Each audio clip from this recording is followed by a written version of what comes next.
Hello students, welcome to my YouTube channel Invincible Learning hours.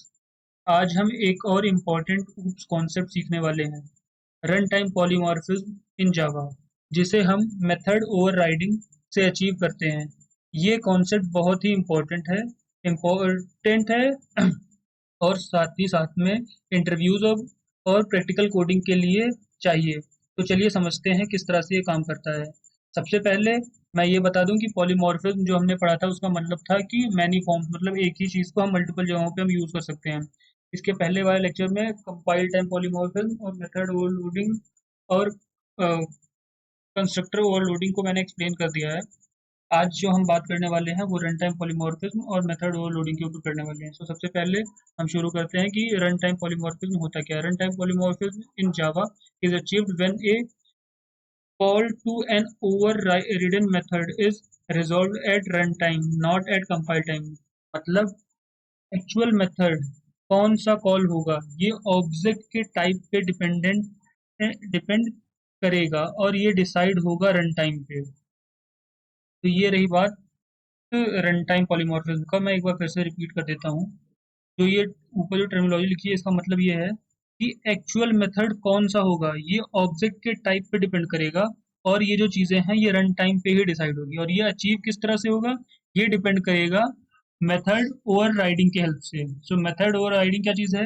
Run time polymorphism को achieve करने का एक तरीका है मेथड ओवरराइडिंग। ये होता किस तरह से है? जब चिल्ड्रन क्लास अपने पेरेंट क्लास के मेथड को सेम नेम सेम पैरामीटर्स के साथ रीडिफाइन करता है उसे बोलते हैं ओवरराइडिंग।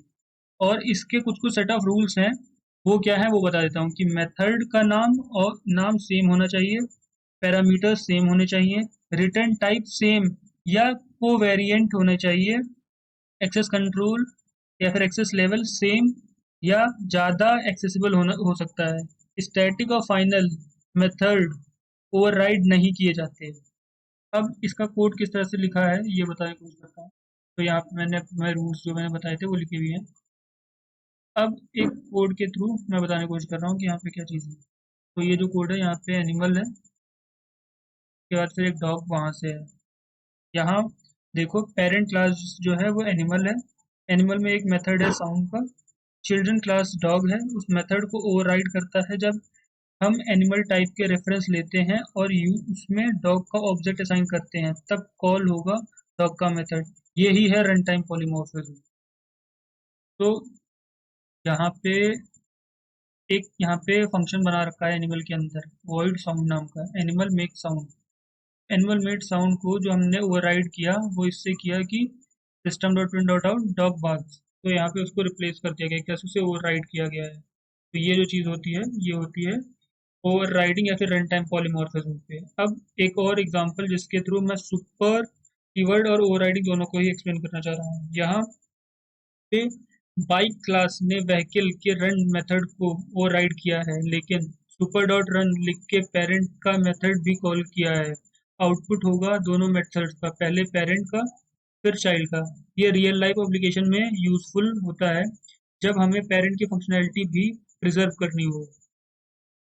तो यहाँ से हमारे की फाइंड आउट्स क्या आए हैं कि ओवरराइडिंग जो है वो रन टाइम पॉलीमॉर्फिज्म अचीव करता है। ऑब्जेक्ट टाइप डिसाइड करता है कौन सा मेथड कॉल होगा। ओवरराइडिंग एनोमेशन यूज करके बेस्ट प्रैक्टिसेस हैं कंपाइल टाइम चेक करने के लिए। Static final private method override नहीं होता है। अब एक रियल लाइफ एग्जांपल लेते हैं जहां हम समझने की कोशिश करते हैं कि किस तरह से चीज़ें चलती हैं। सपोज आपके पास एक पेमेंट सिस्टम है, पेमेंट जो कि पेरेंट क्लास बनाएगा, जिसमें मेथड आता है पे।